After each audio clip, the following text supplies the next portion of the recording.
NVIDIA. It is more than the entire GDP of if India would have invested 1 lakh rupees in NVIDIA in 2020, it would have been 40 lakhs.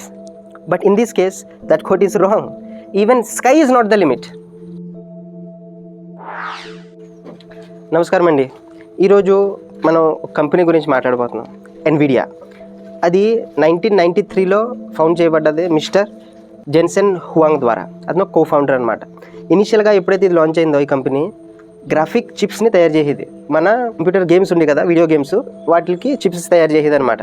అది ఆ company ఈ రోజున $4 trillion అంటే 4 లక్షల కోట్లు market capitalisation, dollars అనమాట, in dollars 4 లక్షల కోట్ల డాలర్స్ మార్కెట్ క్యాప్ ఉంది ఈ కంపెనీకి.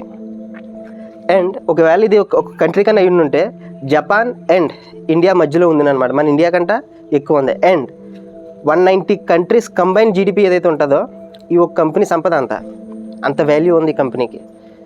ఈ కంపెనీ గురించి ఇంకా తెలుసుకోవాలంటే మనం చూడండి, 2020లో దీని వాల్యూ 320 బిలియన్స్ దగ్గర ఉండేదన్నమాట, డాలర్స్. $320 బిలియన్ దీని మార్కెట్ క్యాపిటలైజేషన్ ఉండేది. ఈరోజు దగ్గర $4 ట్రిలియన్, అంటే దగ్గర 40x రేట్ని ఇచ్చింది. అంటే ఫర్ ఎగ్జాంపుల్ మీరు కానీ ఈ కంపెనీలో ₹1,00,000 అంటే ఒక 5 సంవత్సరాల ముందర 2020లో ఇన్వెస్ట్ చేసి ఉంటే ఈరోజు అది 40 లక్షలు అవుతుంది.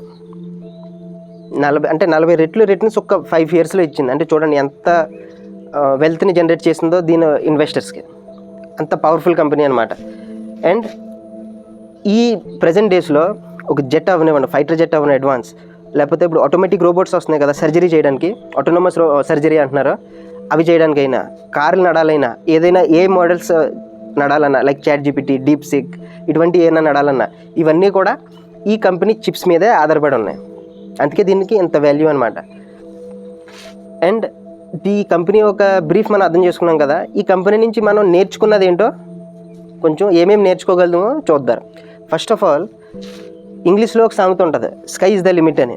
కానీ ఈ కంపెనీకి even sky is not the limit because of innovation.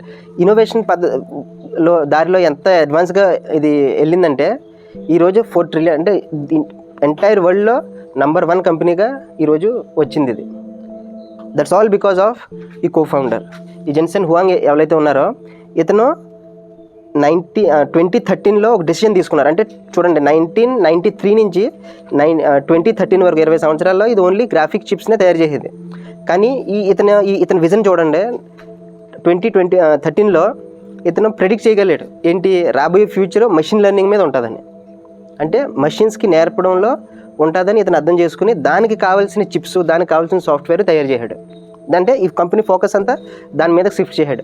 And ఈ రీసెంట్ టైంలో ఎంత అయితే ఈ AI అంటే రెవల్యూషన్ అవుతుందో దాని గురించి ఈ కంపెనీ ఇంత వాల్యూ పొందిందనమాట. అంటే దీని నుంచి మనం నేర్చుకోవాల్సింది ఏంటంటే మనం కంటిన్యూస్గా ఇన్నోవేషన్ చేస్తూ ఉండాలి.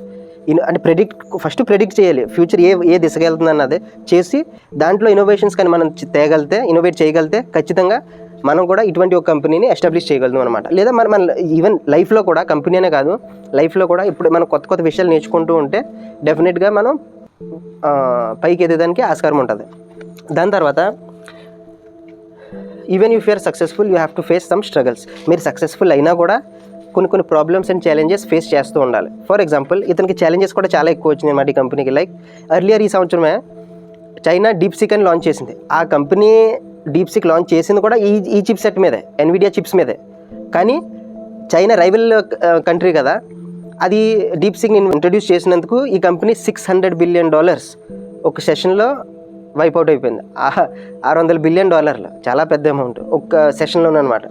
దాని తర్వాత ట్రంప్ వచ్చాడు. ట్రంప్ వచ్చిన తర్వాత చైనా మీద శాంక్షన్స్ పెడతాడు కదా, పెట్టాడు. ఆ పెట్టినందుకు ఈ కంపెనీకి $2.5 బిలియన్ రెవెన్యూ కోల్పోయింది.